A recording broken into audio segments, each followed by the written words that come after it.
Thank you.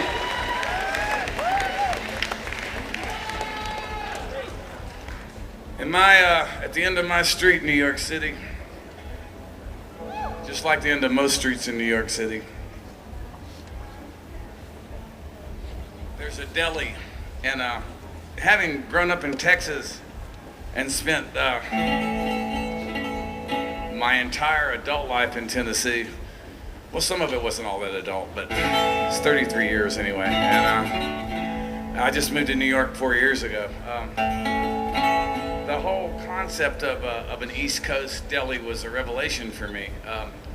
You can get a sandwich there, but it's actually kind of a convenience store or a corner shop, if you will, on steroids. It's open 24 hours a day. And they have a lot more serious groceries than the 7-Eleven does. It's like most of what I eat comes from the one at the end of my street because I have a little bitty refrigerator and I kind of shop a meal at a time.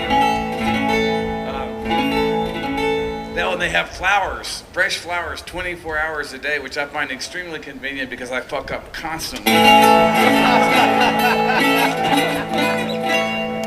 The gentleman that runs the deli at the end of my street's name is Mr. Kim, and he was born in Korea. He's been an American citizen for a long time, and raised his kids basically in that shop.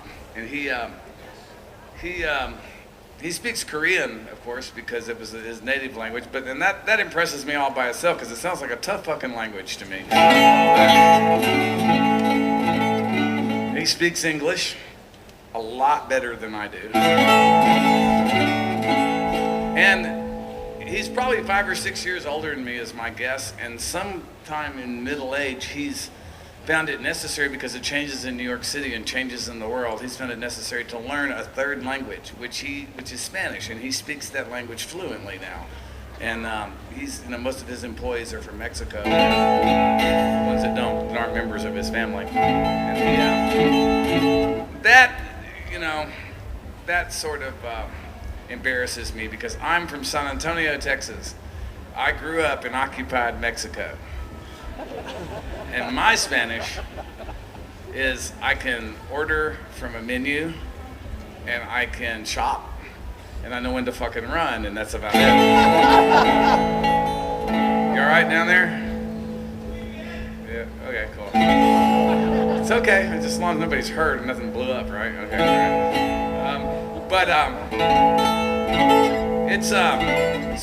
so Mr. Kim's like pretty impressive to me, especially coming out of a period of history in my country when there were people that were seriously talking about making it illegal to teach children in my country any other language but English, which made us look stupid all over the world. And this is, thank God, hopefully we're coming out of that period, and this is for Mr. Kim.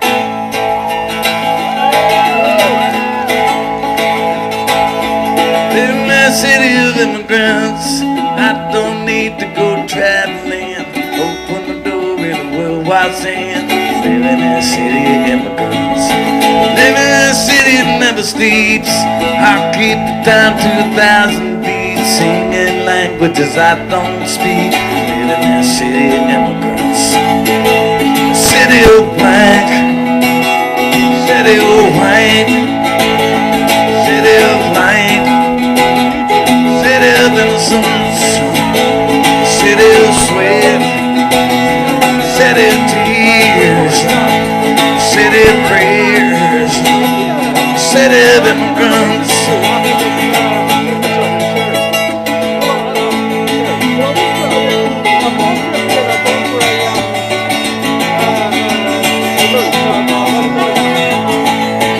Living in a city where the dreams of men reach up, touch the sky, and then tumble back down to earth again. Living in a city that never quits. Living in a city where streets are paved with good intentions and the people's faith in the sacred promises that you made. Living in a city that never quits. City of stone. City of steel. That's that song screwed up. City of wheels.